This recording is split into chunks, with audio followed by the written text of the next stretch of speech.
ان الذین آمنوا بلا شبہ جو لوگ ایمان لائے، والذین ہادوا اور جن لوگ یہودی ہوئے، والنصارى والصابین اور وہ لوگ جو ستارہ پرست ہیں، بعض نے فرمایا صابین ستارہ پرست اور بعض نے فرمایا ملحد جو خدا کو مانتے ہی نہیں ہیں، اور راجح قول کے مطابق صائبین ستارہ پرست، والنصارى اور نصارہ یعنی عیسائی، والمجوس والذی اور مجوس جو آتش پرست ہے، آگ پرست ہے، والذین اشرکوا اور وہ لوگ جنہوں نے اللہ کے ساتھ شریک ٹھہرایا۔ تو صائبین کے معنی میں نے آپ کو بتایا، قرآن میں صائبین کا 3 دفعہ تذکرہ آیا ہے اور تینوں دفعہ یہود اور نصارہ کے ساتھ آیا ہے۔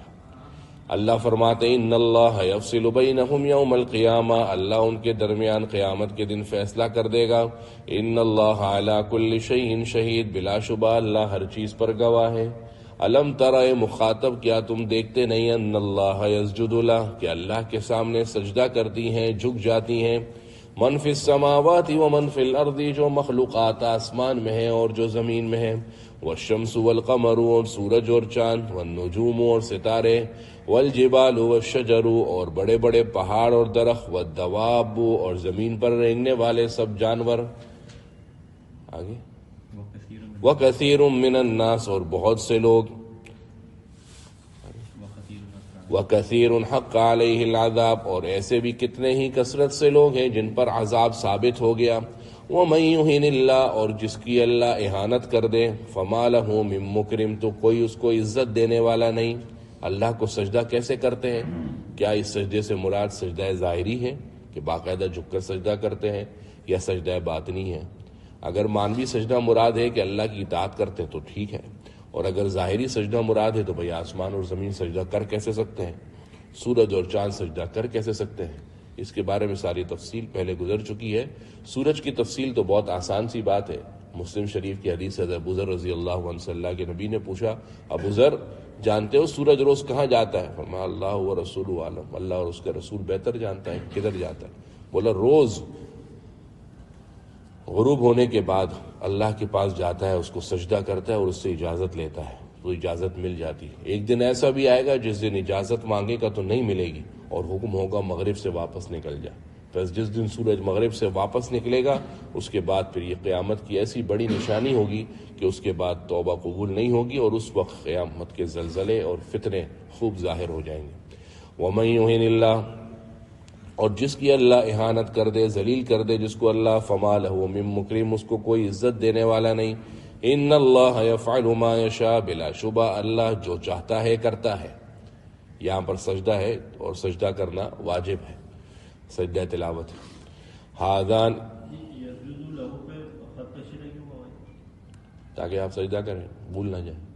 نہیں تو یہ آیت پوری کرنے پہ سجدہ واجب ہوتا ہے یا الفاظ پہ؟ الفاظ پہ ہوتا ہے، لیکن عموماً جب سجدہ کرتے ہیں تو بالکل الفاظ پہ روک کر تو کرتے ہی نہیں، آیت پوری کر کے کریں گے نا، تاکہ مطلب یوں سجدہ نہیں ہے کہ الم تر ان اللہ یسجد لہ اور سجدہ کر لیا، بلکہ یسجد لہ تو خالی آپ کو بتانے کے لیے کہ آپ سجدہ کرنا بھول نہ جائیں، خط کشیدہ ہے کہ ادھر کوئی ایسی راز کی بات ہے، آپ کو سجدہ کرنا ہے، لیکن کرنا آیت ختم ہونے کے بعد ہے، یعنی ان اللہ یفعل ما یشاء کے بعد میرے خیال میں قف لکھا ہوا بھی ہوگا، قافہ لکھا ہے ہاں، بس سجدہ لکھا ہوا ہے، اس کا مطلب یہ کہ سجدہ آپ نے آیت کے بعد کرنا، قاف اور قف نہیں لکھا ہوا۔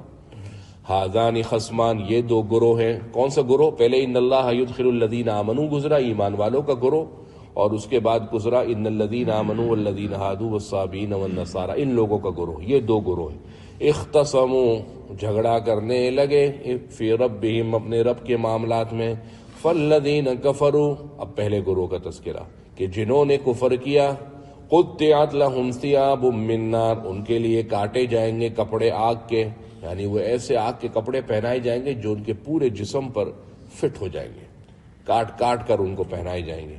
یصب من فوق رؤوسہم الحمیم ڈالا جائے گا ان کے سروں کے اوپر سے گرم کھولتا ہوا پانی، یصہر بہ ما فی بطونہم گلا دے گا، جلا دے گا جو کچھ ان کے پیٹوں کے اندر ہے، ایسا گرم پانی ہوگا جب اوپر سے ڈالا جائے گا تو جو قطرہ منہ کے اندر جائے گا وہ اندر جا کر پیٹ میں اس کی آنتوں کو جلا ڈالے گا۔ والجلود اور جو ظاہری جسم پر لگے گا اس سے جسم جل جائے گا، کھال جل جائے گی۔ اور قرآن مجید کے اندر ایک اور جگہ ہے کہ جب ایک دفعہ کھال جل جائے گی کلما نضجت جلودہم بدلناہم جلودا غیرہا، کہ جب ایک دفعہ کھال جل جائے گی تو ہم دوسری کھال دیں گے۔ ہاں میاں چکھو عذاب، ایک کھال کے بعد دوسری عذاب۔ کسی شیعہ رافضی سے کسی نے پوچھا کہ اس نے کہا کہ دیکھو ہمارے حق پر ہونے کی نشانی یہ ہے کہ ہم ماتم کرتے ہیں، اور ماتم کرتے ہیں تو اگلے سال آتے ہیں تو ہماری کھال بالکل صحیح ہو جاتی ہے۔ تو ماشاءاللہ ہمارے امام صاحب جیسا ببانگ دلیر آدمی تھا، اس نے کہا کہ بھائی یہ کوئی تمہارے حق پر ہونے کا نہیں، یہ تو کفر پر ہونے کی نشانی ہے۔ قرآن میں اللہ نے فرمایا ان الذین کفروا بآیاتنا سوف نصلیہم نارا، جنہوں نے ہماری آیتوں کا انکار کیا ایسا آگ میں ڈالیں گے، کلما نضجت جلودہم بدلناہم جلودا غیرہا، ان کی کھال جلے گی دوبارہ نئی کھال ملے گی، لیذوقوا العذاب، چکھتے رہو اللہ کا عذاب۔ یہ تو تمہارے مزید صراحتاً کفر پر ہونے کی نشانی۔ وَلَهُمْ مَقَامِعُ مِنْ حَدِيدٍ، اور ان کے اوپر لوہے ہتھوڑے مارے جائیں گے، لوہے کے ہتھوڑے مارے جائیں گے ان کے سروں کے اوپر، من حدید، لوہے کے۔ كُلَّمَا أَرَادُوا أَن يَخْرُجُوا مِنْهَا مِنْ غَمٍّ، جب بھی ارادہ کریں گے اس جہنم سے نکلنے کا، من غم، گھٹن کی وجہ سے، اعیدوا فیها، اس میں لوٹا دیے جائیں گے، وذوقوا عذاب الحریق، اور کہا جائے گا چکھتے رہو یہ جلا دینے والا عذاب۔ ان اللہ يدخل الذین آمنوا، بلا شبہ اللہ داخل کرے گا ایمان والوں کو، وعملوا الصالحات، اور نیکوکاروں کو، جنات، ایسے باغات میں، تجری من تحتها الانہار، جس کے نیچے نہریں بہتی ہیں، یحلون فیہا، پہنائے جائیں گے اس جنت میں، اساورا، کنگن، من ذہب، سونے کے، ولولوا، اور موتی۔ تو کنگن تو مردوں کے لیے حرام ہے، لیکن جس بندے نے سونا اپنی زندگی میں دنیا میں استعمال نہیں کیا، اللہ اس کو آخرت کے اندر سونے کا کنگن پہنائیں گے۔ کہتے ہیں سونے کا کنگن تو پہننا عورتوں کے ہونے کی نشانی ہے، مردوں کے لیے تو بطور عیب ہے۔ تو بطور عیب تو عام مردوں کے لیے، جو بادشاہ اور شاہی خاندان کے لوگ ہیں وہ اس کو پہننا، ہاتھ کے اندر سونے کا کنگن اپنے لیے بطور اعزاز سمجھتے ہیں۔ لہذا قیامت کے دن ہر جنتی اپنی جگہ بادشاہ ہوگا، لہذا اس کو سونے اور چاندی اور موتیوں کے کنگن پہنائے جائیں گے۔ وَلِبَاسُهُمْ، اور جو لباس ہوگا، فیہا، اس جنت میں، حریر، ریشم کا ہوگا، وَهُدُوا إِلَى الطَّيِّبِ مِنَ الْقَوْلِ، دنیا کے اندر ان کو راہ دکھائی گئی تھی کلمہ بہترین، کلمہ طیبہ کی، یعنی وہ کلمہ طیبہ پڑھنے والے ایمان والے تھے۔ وَهُدُوا، اور دنیا میں ان کو راہ دکھائی گئی تھی، إِلَى صِرَاطِ الْعَزِيزِ الْحَمِيدِ، ایسے رب کے صراط الحمید، ایسے راستے کی جو قابل ستائش اور لائق تعریف ہے۔ اس کے مقابلے میں ان الذین کفروا، بلا شبہ جنہوں نے انکار کیا، وَيَصُدُّونَ عَن سَبِيلِ اللَّهِ، اور جو روکتے ہیں لوگوں کو اللہ کے راستے سے، وَالْمَسْجِدِ الْحَرَامِ، اور مسجد حرام میں جانے سے، الَّذِي جَعَلْنَاهُ لِلنَّاسِ، جس مسجد حرام کو ہم نے بنا دیا ہے سعودیہ والوں کے لیے، ہاں محمد بن سلمان اور اس کے شاہی خاندانوں کے لیے، وہاں کے رہنے والوں کے لیے نہیں۔ یہ حرم اور مکہ اور مدینہ، یہ نہ سمجھیں کہ صرف مملکت عربیہ سعودیہ کا ہے، یہ تو نام بھی انہوں نے اب لگا دیا مملکت سعودیہ، اس سے پہلے تو اس کو حجاز مقدس کہتے تھے۔ یہ جب سے آل سعود کا بدبخت خاندان آیا، اس نے اس ملک کا نام بھی تبدیل کر کے مملکت عربیہ سعودیہ کر دیا، ورنہ یہ مسجد حرام، مسجد نبوی، یہ ان کے باپ کی ملکیت نہیں ہے۔ قرآن میں اس کا صاف بتایا کہ سب لوگوں کا اس میں برابر، الذی جعلناہ للناس، للسعودیین نہیں ہے کہ خاص طبقے کے لیے مسجد حرام ہے۔ جب چاہے عمرہ کھول دیا، جب چاہا بند کر دیا بدبختوں نے، جب چاہا حج کھول دیا، جب چاہا بند کر دیا، ایسے جیسے ان کے اپنے باپ کی ملکیت ہے۔ اللہ فرماتے ہیں جو لوگ مسجد حرام میں آنے سے لوگوں کو روکتے ہیں، وہ مسجد حرام، الذی جعلناہ للناس، جس کو ہم نے بنایا لوگوں کے لیے، سواء العاکف فیہ والباد، برابر ہیں اس کے اندر وہیں پر رہنے والے، العاکف فیہ، وہ لوگ جو حرم میں رہتے ہیں، یعنی یا اس ملک میں رہنے والے، وہ لوگ بھی اس پہ خوب آسانی سے آ سکتے ہیں، والباد، اور وہ لوگ جو مسافر ہیں، آفاقی ہیں، باہر سے آنے والے، بر صغیر سے، پاکستان سے، باہر سے، ان سب کے لیے مسجد حرام برابر ہے۔ کوئی یہ نہیں کہ ان کا اپنا ہے۔ پہلے تو ان کو جب سے یہ بارڈر اور سرحدیں بنی، ویزے کے مسائل شروع ہوئے، ایک تو یہی مسلمانوں کے لیے خطرے کی گھنٹی تھی لیکن اب اس میں اتنا ابتلا ہو گیا ہے اور اتنا عروج ہو گیا ہے کہ اب اس پر بات کرتے ہوئے اچھا نہیں لگتا. ورنہ مسلمان کو کہاں ضرورت ہے کہ اپنے مسلمان دوسرے ملک میں جانے کے لیے ویزوں کا پابند ہو. مسلمان تو آزاد ہے اپنے مسلمانوں کے لیے، لیکن چونکہ ظلم و ریاست کی چکی میں پستا رہا ہے مظلوم، تو ظاہر ہے پھر دوسروں کے اور اوپر کی طرف سے جو آرڈر ہے ان کو پھر ماننا پڑتا ہے. اور اب تو یہ حقیقت بن گئی ہے کہ اب تو ان کے بغیر سرحدی، جس طرح انسانوں کی نظریاتی سرحدات ہے، اب جغرافیائی سرحدات بن گئی. اب بغیر پاسپورٹ اور ویزے کے سفر نہیں کر سکتے. اس کے بعد لیکن اس قسم کی پابندیاں لگانا کہ مسجد حرام سے روکنا یا عمرے سے روکنا، یہ اللہ فرماتے ہیں کہ آگے آ رہا ہے کہ ایسے لوگوں کو ہم سخت عذاب چکھائیں گے. اور مسجد حرام بول کر بعض اوقات صرف مسجد حرام مراد لیا جاتا ہے، اور بعض نے فرمایا مسجد حرام سے پورے حدود حرم مراد ہے کہ وہاں پر کسی قسم کی روک ٹوک نہیں ہونی چاہیے آنے جانے کے لیے، کیونکہ اس کے اندر ہر قسم کا حق ہے. ہاں انتظامی معاملات الگ بات ہے کہ اگر سب کو روک ٹوک نہیں کریں گے تو کہاں سے کہاں حج نکل جائے گا. تو انتظامی یا قانونی حوالے سے اگر کوئی روک ٹوک ہے وہ صحیح ہے، لیکن اس قسم کی روک ٹوک کہ جس کی وجہ سے آپ وہاں پر ایسا شہر جو 24 گھنٹے سوتا نہیں تھا، لوگ کہتے ہیں نیو یارک کا ٹائم اسکوائر ایسی جگہ ہے جہاں پر جو دن کے اندر 20 گھنٹے جاگتا ہے اور صرف 4 گھنٹے سوتا ہے. تو ایسے لوگ آئے اور حرم دیکھیں کہ آج سے پہلے تک یہ حرم اور یہ مکۃ المکرمہ کا شہر 24 گھنٹے جاگنے والا شہر تھا. اور کیوں نہ جاگے، یہ شہر بھی تو اللہ کا ہے، بلد اللہ ہے، اللہ کا شہر ہے. جب اللہ کی ذات زندہ و جاوید ہے، اسے نیند نہیں آتی، موت نہیں آتی، تو اسی طریقے سے اللہ کا یہ بنایا ہوا شہر، اس کو بھی موت اور اس کو بھی نیند نہیں آتی، 24 گھنٹے جاگنے والا ہے. لیکن یہ بدبختی کورونا کی وجہ سے کہاں سے کہاں معاملات نکل گئے اور ایک اچھا خاصا 24 گھنٹے جاگنے والا شہر ان لوگوں کی بدبختیوں کی نظر ہو گیا.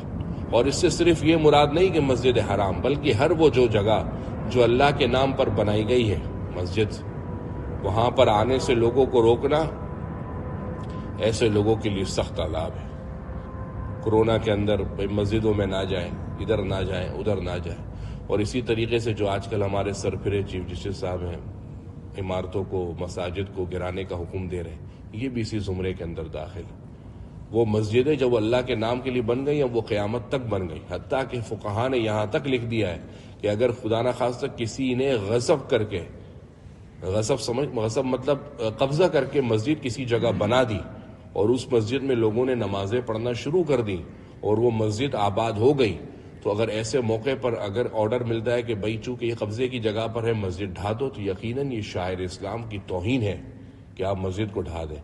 لیکن اس کا مطلب یہ نہیں ہے کہ قبضہ کرتے رہیں، اس کا مطلب یہ ہے کہ ایسے اصول و ضوابط مہیا کرے، ریاست کی رٹ کو چیلنج نہ کیا جا سکے، اور قبضہ اور لینڈ مافیا جو بھی اس قسم کے لوگ ہیں، چاہے دین کے نام پر قبضہ کرتے ہیں یا دنیا کے نام پر، وہ اس سے گریز کریں. لیکن اگر کر لیا، لوگوں کی آمد و رفت شروع ہو گئی، 25 سال تک مسجد بنی رہی، چیف جسٹس صاحب کی فیملی خود وہاں پر جا کر طارق روڈ پہ گھومتی رہی، شاپنگ کرتی رہی، کبھی خیال نہیں آیا. لیکن اچانک راتوں رات اون نے کروٹ لی اور خیال آیا کہ نہیں بھائی مسجد کو ڈھا دو، یہ بھلا کون سی تک ہے. تو ایسے موقع پر بھی اگر مان لیا جائے کہ بھائی یہ مسجد قبضے کی جگہ پر ہے، یا کوئی مسجد قبضے کی جگہ پر بن جاتی ہے غصب کے پیسوں سے، تو اس کے لیے بھی حکم یہ ہے کہ وہاں پر اس کو پیسے دے کر اس کا ضمان ادا کر دیا جائے. لوگوں سے کہیں کہ بھائی یہ 2 کروڑ روپے کی جگہ ہے، ادھر اس کا ضمان ادا کرو، اور مسجد کو ہاتھ نہیں لگا سکتے. وَأَنَّ الْمَسَاجِدَ لِلَّهِ، مسجدیں ہاتھ لگانے کے لیے نہیں ہے. مسجد تحت الثری، بیسمنٹ اور زمین کی ساتوں زمین کی گہرائی اور تہ سے لے کر آسمان دنیا اور اس سے اوپر تک مسجد ہے. آپ 10 فلور مسجد کے بنا دیں، اوپر جہاں نماز ہو سکتی ہے نیچے بھی ہو سکتی ہے، بیسمنٹ تک کے اندر بھی پوری مسجد کا حکم ہے. یہی وجہ ہے کہ ائمہ اور مساجد کے گھر مسجد کے اندر اوپر نہیں ہوتے. پہلے جن لوگوں نے بنائے، بعد میں جب مسائل ہوئے تو ان کو ڈھانا پڑا کہ بھئی مسجد کے اندر تو گھر اس طرح نہیں بن سکتا، اوپر آپ بنائیں گے تو وہ مسجد کا ہی حکم ہے، قیامت آسمان دنیا تک وہ مسجد ہی مسجد ہے. لہذا مسجد سے روکنا، اور جو شخص اس قسم کا کام کرتا ہے، آگے اللہ فرما رہے ہر بڑا سخت عذاب ایسے لوگوں کو چکھانے کے. سواء العاکف فیہ والباد، برابر ہے وہاں پر ٹھہرنے والے اور مسافر بھی.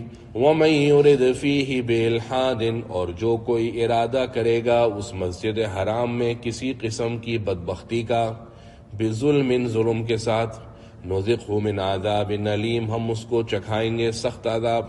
قرآن یہ نہیں کہہ رہا کہ جو الحاد کرے گا، الحاد کہتے ہیں کجروی کو، دین کے اندر غلط بات نکالنا الحاد ہے، لیکن یہاں پر الحاد سے مراد کوئی بھی غلط عمل ہے، الحاد سے مراد کوئی بھی غلط عمل ہے۔ حضرت عبداللہ ابن عمر کے بارے میں جب حج کے لیے جاتے تھے تو کہتے تھے ایک خیمہ میرا حدود حرم میں لگا اور ایک باہر۔ بولتے تھے باہر کس لیے؟ بولا کچھ اور کام انسان کو کرنے ہو، ڈانٹ ڈپٹ ہو یا کوئی بھی اس قسم کے معاملات ہو تو وہ حدود حرم سے باہر جا کے کرے۔ حتیٰ کہ مفسرین نے لکھا اگر خادم کو بھی کچھ برا بھلا بعض اوقات کہنا ہو تو وہ بھی حدود حرم میں کہنے کی اجازت نہیں۔ اور الفاظ سنیے دوبارہ قرآن کے، وَمَن يُرِدْ فِيهِ، اور جو ارادہ کرے گا مسجد حرام میں۔ حالانکہ ارادہ کرنے پر گناہ آپ کو سب کو پتہ ہے کہ نیکی کے ارادے پر نیکی ہے اور گناہ کے ارادے پر گناہ نہیں ہے، گناہ کے ارادے پر۔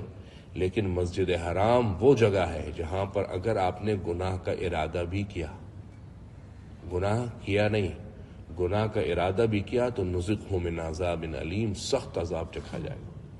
یہی وجہ مکی صاحب مدظل العالی سے جو وہاں پر پہلے رکن یمانی کی بالکل سیٹ کے اندر بیٹھ کر درس دیا کرتے تھے ہمارے پاکستانی، ان سے کسی نے پوچھا حضرت حدود حرم میں ایک نیکی کا ثواب تو 1,00,000 ہے، تو کیا ایک گناہ کا جو گناہ ہے وہ بھی 1,00,000 گناہ کے برابر ہے؟ تو بولا نہیں، ایک گناہ کا مقام تو ایک گناہ ہی ہے، لیکن ہاں وہ ایک گناہ انسان کی بدبختی اور شقاوت کے لیے کافی ہے۔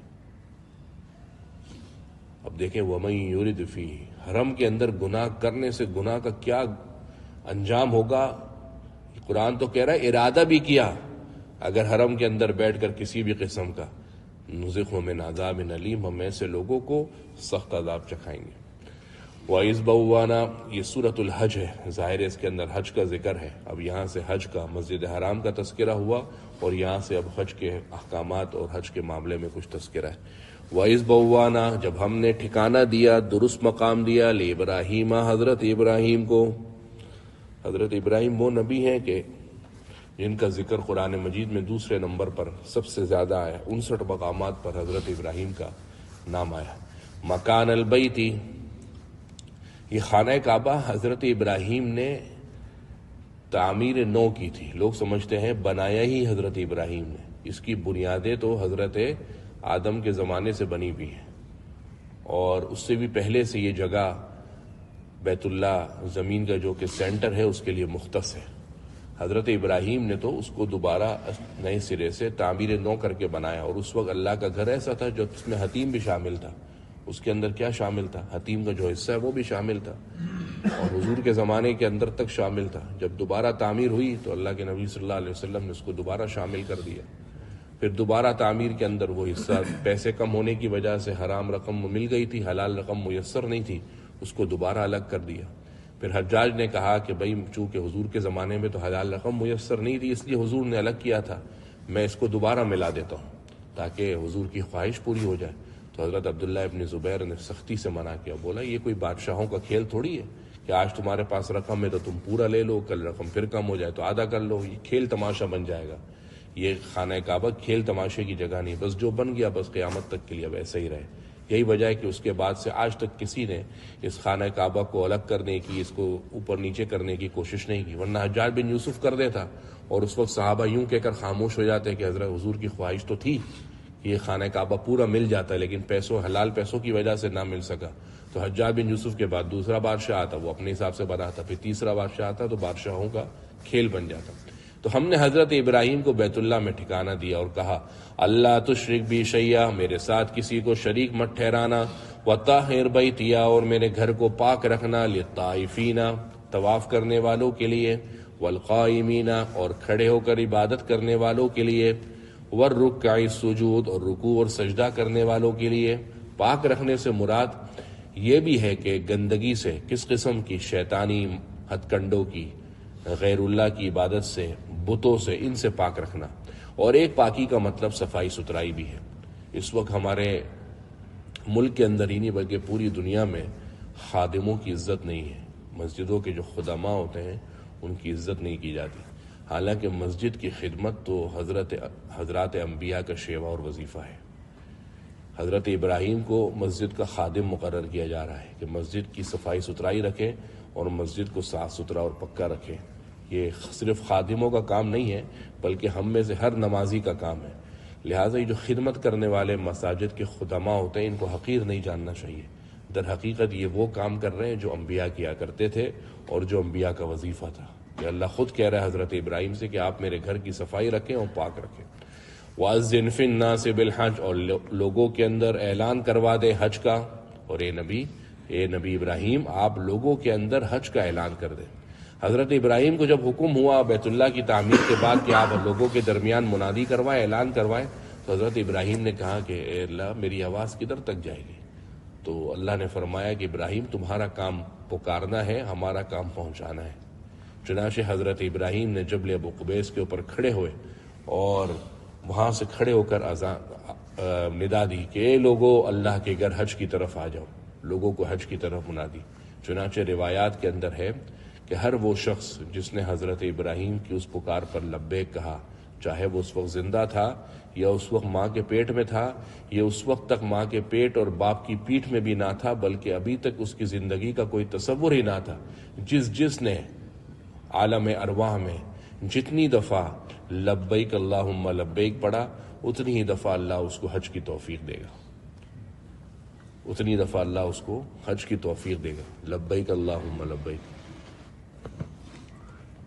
یاتو کا آئیں گے آپ کے پاس رجالن پیدل وعلی کل ضامر، اور ہر قسم کی دبلی اونٹنیوں پر سوار ہو کر، یعنی سواریوں پر بھی آئیں گے اور پیدل بھی آئیں گے. یاتینا، اور آئیں گے من کل فج عمیق، ہر دور دراز بستیوں سے، یعنی دور دراز راستوں سے، کہاں سے پیدل بھی آئیں گے اور سواریوں کے اوپر بھی آئیں گے. سواریوں پر جہاز، ٹرین، گاڑیاں، موٹر گاڑیاں، یہ سب اس میں داخل ہیں.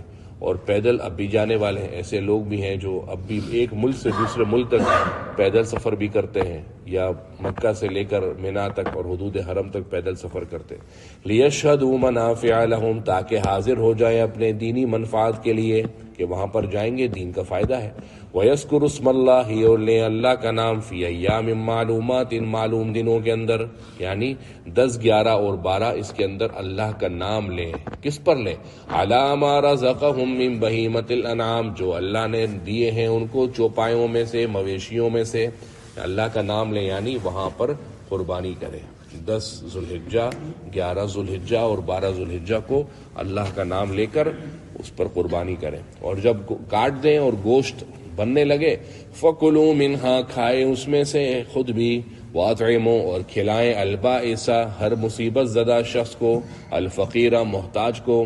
پہلے قربانی کے گوشت کا حکم یہ تھا کہ آپ خود نہیں کھا سکتے تھے بلکہ محتاج اور غریبوں میں صدقہ کرنا تھا. اس کے بعد آگے حکم آ گیا، قرآن مجید کی اگلی آیتوں میں بھی آ رہا ہے کہ قربانی کے گوشت آپ خود بھی کھا سکتے ہیں، پورا ڈیپ فریزر بھر کے بھی رکھ سکتے ہیں کہ جب بھی فریزر کھولے اندر سے آواز ہے کہ بھائی میرے کو نکالو اور کھاؤ، پورا سال گزرنے کو ہے. اور کسی کو دینا چاہے تو وہ بھی کر سکتے ہیں، ہر قسم کی اجازت ہے. مستحب عمل یہ ہے کہ 3 حصے کیے جائیں، ایک حصہ رشتہ داروں کے لیے، ایک حصہ اپنے لیے اور ایک حصہ غرباء کے لیے. اور جب قربانی کر دیں، ثم لیقضوا تفثهم، پھر ختم کر لیں اپنی گندگی، یعنی میل کچیل دور کر دیں.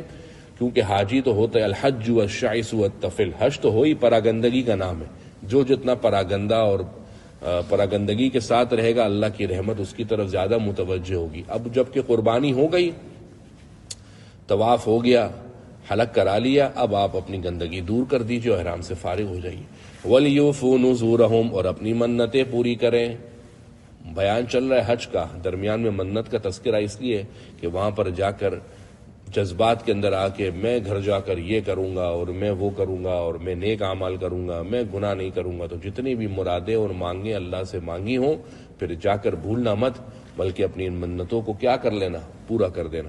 وَلْيَطَّوَّفُوا بِالْبَيْتِ الْعَتِيقِ، اور طواف کرے بیت عتیق کا، یعنی آزاد بیت کا. اللہ کا گھر یہ آزاد ہے، اس پر کسی جابر شخص کا، کسی ظالم شخص کی ملکیت اور حق نہیں. یہ بیت العتیق کا مطلب آزاد گھر، اس کا طواف کریں. طواف سے مراد طواف زیارت ہے، جو کہ حج کے فرائض میں سے، رکن میں سے آخری رکن ہے. ذَلِكَ وَمَن يُعَظِّمْ حُرُمَاتِ اللَّهِ، جس شخص نے تعظیم کری اللہ کے حرام کردہ، اللہ کی، جس شخص نے شعائر حرمات اللہ، وہ چیزیں جن کو اللہ نے شاعر اسلام قرار دیا، ان کی تعظیم کری، ان کی عظمت رکھی، فَهُوَ خَيْرٌ لَهُ عِنْدَ رَبِّهِ، وہ بہتر ہے اس کے لیے اس کے رب کے یہاں، وَأُحِلَّتْ لَكُمُ الْأَنْعَامُ، اور حلال کر دیے گئے ہیں تمہارے لیے چوپائے، إِلَّا مَا يُتْلَى عَلَيْكُمْ، مگر جس کی تلاوت تم پر کی گئی، یعنی سورۃ الانعام 7ویں پارے میں تم کو بتایا گیا کہ یہ چوپائے تمہارے لیے حلال ہے، لہٰذا تم بکرا کر سکتے ہو، اونٹ کر سکتے ہو، گائے کر سکتے ہو، دمبا کر سکتے ہو، بھیڑ کر سکتے ہو، یہ تمہارے لیے حلال ہے۔ جن کی تلاوت کر کے قرآن مجید میں تم کو منع کیا گیا، اس قسم کے مویشیوں کو تم اپنی ان چیزوں کے اندر نہیں لے سکتے۔ ما احل لغیر اللہ، جو غیر اللہ کے نام پر ذبح ہو، خنزیر کا گوشت ہو، اس قسم کا۔ فاجتنبوا الرجس من الاوثان، بتوں کی گندگی سے محفوظ رہو۔ واجتنبوا، اور احتیاط کرو، قول الزور، گناہ کی باتوں سے، حنفاء، کیا فاجتنبوا الرجس، بچو، الرجس گندگی، من الاوثان بتوں کی، واجتنبوا، اور بچتے رہو، قول الزور، گناہ کی باتوں کی، حنفاء للہ غیر مشرکین فی، اور اللہ کے لیے خالص ہو کر اس کے ساتھ شریک نہ ٹھہراتے ہوئے، وَمَن يُشْرِكْ بِاللَّهِ، اور جس نے شرک کیا اللہ کے ساتھ، فَكَأَنَّمَا، تو وہ ایسا ہے، خَرَّ مِنَ السَّمَاءِ، جیسے آسمان سے گر گیا، فَتَخْطَفُهُ الطَّيْرُ، اس کو پرندے نوچ کر کھا لیں، او تہوی بہ الرِّیحُ، یا ہوائیں اس کو چلا دیں، فی مکان سحیق، دور مقام کے اندر۔ ذالک ومن یعظم شعائر اللہ، جس نے تعظیم کی اللہ کی شعائر کی، یعنی جو شاعر اسلام ہے ان کی تعظیم کی، فإنہا من تقوی القلوب، تو یہ دلوں کے تقوی میں سے ہے، دلوں کی پاکیزگی میں سے۔ لکم فیہا منافع، تمہارے لیے اس کے اندر منفعتیں ہیں، الی اجل مسمی، ایک مقررہ مدت تک، ثم محلھا، پھر تم کو لوٹ کے جانا ہے، الی البیت العتیق، دوبارہ طواف کے لیے بیت اللہ کے پاس۔ وَلِكُلِّ أُمَّةٍ جَعَلْنَا مَنْسَكًا، اور ہر قسم کی امت کے لیے ہم نے بنائی ہے قربانی۔ یہاں بیت عتیق کا لفظ بول کر پورا حرم مراد لیا گیا کہ دوبارہ حرم کی طرف تمہیں جانا ہے۔ اگلی آیت میں اللہ فرما رہے ہیں کہ ہر امت کے لیے ہم نے کچھ منسک بنا ہے۔ یہاں پر منسک کی 3 تفاسیر مفسرین نے کری۔ نمبر 1، منسک سے مراد قربانی، نمبر 2، منسک سے مراد عبادت، اور نمبر 3، منسک سے مراد شعائر حج۔ جو حج کے معاملات ہیں، یہ ایسا نہیں کہ صرف میری اور آپ کی خصوصیت ہے، بلکہ حج تو پہلے زمانوں سے قدیم رسموں کے تحت چلتا ہوا آ رہا ہے۔ تو ہر امت کے لیے ہم نے عبادت کے طریقے مقرر کر دیے ہیں، لیذکروا اسم اللہ، تاکہ اللہ کا نام لیتے رہیں، علی ما رزقہم، جو کچھ اللہ نے ان کو دیا ہے، من بہیمۃ الانعام، مویشیوں چوپایوں میں سے، فَإِلَٰهُكُمْ إِلَٰهٌ وَاحِدٌ، لہذا منسک کا ترجمہ کچھ بھی کر سکتے ہیں۔ ہم نے یہاں پر آپ کو عبادت کی راہ بتایا، آپ یوں بھی کر سکتے ہیں، وَلِكُلِّ أُمَّةٍ جَعَلْنَا مَنْسَكًا، ہر امت کے لیے ہم نے قربانی کا وظیفہ مقرر کیا۔ علامہ فَإِلَٰهُكُمْ إِلَٰهٌ وَاحِدٌ، تمہارا اللہ ایک اللہ ہے، فَلَهُ وَاسْلِمُوا، اسی کے سامنے جھک جاؤ، وَبَشِّرْ، اور اے نبی خوشخبری دیجیے، المخبتین، ان لوگوں کو جو عاجزی کرنے والے ہیں۔ کون ہے وہ عاجزی کرنے والے؟ الذین اذا ذکر اللہ، جب ان کے سامنے اللہ جل جلالہ کا تذکرہ کیا جائے، وجلت قلوبہم، ان کے دلوں پر لرزہ طاری ہو جاتا ہے، علی ما اصابہم، جو چیز ان کو پہنچے، والصابرین، اور صبر کرنے والے، علی ما اصابہم، جب ان کو تکلیف پہنچے تو وہ صبر کرتے ہیں۔ گویا مخبتین میں سے ایک کا تعلق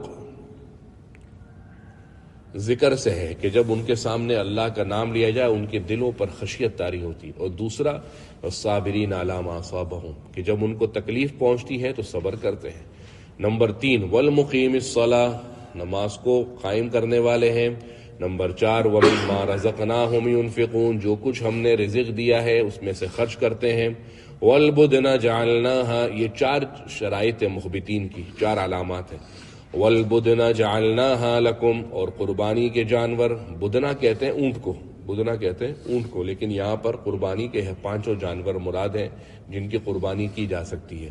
جعلناہا لکم، مقرر کر دیے ہم نے تمہارے لیے، من شعائر اللہ، اللہ کے شاعر میں سے، لکم فیہا، یعنی ہم نے دین کے لیے اللہ کی یادگار بنا دیا ہے، لکم من شعائر اللہ، اللہ کے دین کی یادگار بنا دیا، لکم فیہا خیر، تمہارے لیے اس میں بھلائی بھلائی ہے، فاذکروا اسم اللہ علیہا صواف، لہذا اللہ کا نام لو اس کے اوپر صواف کھڑے ہو کر، صواف صف در صف کھڑے ہو کر اس پر اللہ کا نام لو، کیونکہ عربوں کے اندر اصل قربانی اونٹوں کی ہوا کرتی تھی، تو اونٹوں کے لیے نہر ہے، اونٹوں کے لیے نہر ہے، یعنی کھڑے ہو کر اس کے مقام میں جو نہر ہے لبیک والا، وہاں پر آپ نے کھڑے ہو کر نہر کرنا ہے، جبکہ قربانی وغیرہ کے گائے وغیرہ کے اندر وہ تو بیٹھ کر ہوتا ہے، چونکہ عام اونٹ کا تھا اس لیے یہاں پر کھڑے ہو کر نہر کرنے کا حکم دیا گیا۔ یہی وجہ ہے کہ بعض فقہا کے نزدیک نہر اونٹ کے لیے کرنا واجب ہے، بلکہ امام ابو حنیفہ کے نزدیک نہر اونٹ کے لیے سنت ہے، اور باقی جانوروں کے لیے نہر کے بجائے ذبح یعنی لٹا کر اس کی گردن کے بجائے اوپر والے مقام پر جو 2 رگیں اور 3 رگیں ہیں اس مقام پر ذبح کرنا ہے۔ فَإِذَا وَجَبَتْ جُنُوبُهَا، جب ان کا پہلو زمین کو لگ جائے، یعنی جب رگیں ٹھنڈی ہو جائیں اور جانور ٹھنڈا ہو جائے، فَكُلُوا مِنْهَا، اب کھاؤ اس میں سے، وَأَطْعِمُوا، یعنی اب تم خود بھی کھا سکتے ہو۔ لہٰذا یہ آیت پرانی آیت کے لیے ناسخ ہے، جس کے اندر پہلے یہ کہا گیا تھا کہ محتاجوں کو کھلاؤ، اس آیت سے پتہ لگا کہ آپ خود بھی کھا سکتے ہیں۔ وَأَطْعِمُوا الْقَانِعَ، اور کھلاؤ القانع، اس شخص کو جو سوال نہ کرتا ہو، یعنی ہر قسم کا طبقہ ہے، بعض سفید پوش لوگ ہیں جو بالکل آپ سے سوال نہیں کرتے، ان کو بھی کھلاؤ، والمعتر، اور اس کو جو آپ کے پاس سوالی بن کر آئے اس کو بھی کھلاؤ۔ كَذَلِكَ سَخَّرْنَاهَا لَكُمْ، دیکھو یہ جانور ہم نے تمہارے لیے مسخر کر دیے ہیں۔ اب آپ دیکھیں اونٹ ہے، اتنا بڑا جانور ہے کہ قرآن مجید میں اس کی خلقت کو عجائبات قدرت میں شمار کیا ہے، اور اونٹ کو چلنے والا ایک 2.5 سال کا بچہ اس کی شتر، اس کی رسی پکڑ کر چل سکتا ہے۔ بھائی توصیف صاحب ہمارے محلے والے، ان کے اونٹ کھڑے تھے، میری بیٹی نے 2.5 سال کی بیٹی تھی اس وقت، اس نے چلایا اونٹ کو، 2.5 سال کی بچی اور اس سے بڑے جانور کو۔ اللہ فرماتے ہیں یہ ایسا نہیں کہ اس کے تمہارے اس بچوں میں کمال ہے یا تمہارے خود کے چلانے میں کمال ہے، نہیں، سخرناہا لکم، یہ ہم نے ان کی طبیعت اور مزاج اور فطرت کے اندر اتنا جھکاؤ اور اتنا دبنا لکھ دیا ہے کہ وہ تقریباً 99% تمہارے آگے جھکے رہتے ہیں۔ بہت کوئی آپ نے واقعات سنے ہوں گے، گائے بھاگ گئی، ہٹی کٹی گائے ہوتی ہے اور اس کے اوپر ذبح کرنے والے 4-5 لوگ ہیں، اور جانور کا وزن دیکھیں، اس کی صحت دیکھیں، وہ کھاتی پیتی اتنی اچھی چیزیں، کہاں سے صحت ہے؟ لیکن اللہ نے طبیعت کے اندر ایسے مزاج میں، اس کی فطرت کے اندر ایسی نرمی رکھی ہے کہ بس وہ رسی باندھتے ہیں اور اتنی آسانی سے گر جاتی ہے۔ سخرناہا لکم، اللہ فرما رہے ہم نے تو اس کو تمہارے لیے مسخر کیا، اور کیوں کیا؟ لعلکم تشکرون، ایمان والو قدر کرو، شکر کرو۔ لن ینال اللہ لحومہا، یہ آیت ملحدوں کے لیے اور سیکولر طبقے کے لیے منہ پر مار ہے، ان کو دندان شکن جواب ہے، ایسا جواب جو ان کو اور ان کی آنے والی نسلوں کو مسکت جواب دے اور ان کے دانت توڑ دے۔ وہ یہ کہتے ہیں کہ کیا اتنا قربانی کا جانور، کیا اتنی گندگی، اور کیا اتنا بار بار پیسوں کا ضیاع۔ اللہ فرماتے ہیں ہم تو دیکھنا ہی یہ چاہتے ہیں کہ کون مانتا ہے اور کون نہیں مانتا۔ دین عقل چلانے کا جگہ نہیں ہے، جہاں سے عقل ختم ہوتی ہے وہاں سے وحی کا دروازہ شروع ہوتا ہے۔ لہٰذا بس حکم اللہ کا ہے، بس ماننا ہے، کیوں، کیا، کیسے، کب، کہاں۔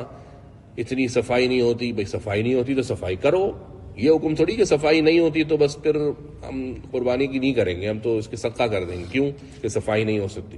بھائی صفائی نہیں ہو سکتی تو صفائی کا اہتمام کرو، یہ تو اصل حکومت کی ذمہ داری ہے کہ وہ ایسے مواقع اور اسباب مہیا کرے کہ ایمان والے شخص اور ہر وہ شخص جس کا ایمان اور جس کا اسلام صحت مندی کی حالت میں گزر رہا ہے، وہ قربانی کرنا چاہتا ہے تو وہ آرام سے کر لے۔ اگر نہیں کر سکتے تو آپ ہر بندہ اپنے گھروں کے اندر، گلیوں کے اندر، کناروں پر جگہ بنائے اور وہاں پر اس قسم کے کام کرے۔ یہ مطلب نہیں ہے کہ صفائی نہیں ہو سکتی تو کام چھوڑ دے۔ اور رہی یہ بات کہ اللہ تعالیٰ اتنی خون ریزی کا حکم دیتا ہے تو اللہ فرما رہے ہیں لن ینال اللہ لحومہا، پہلے زمانے میں قربانی ایسی ہوتی تھی کہ قربانی کرنے کے بعد اس کا گوشت رکھ کر پہاڑ کی اونچائیوں پر گوشت رکھ دیا جاتا تھا، اور ایک آگ آتی تھی جو جلا دیتی تھی۔ اگر کسی قربانی کے گوشت کو آگ نے نہیں جلایا تو سمجھنے والے سمجھ جاتے تھے کہ قربانی قبول نہیں ہوئی۔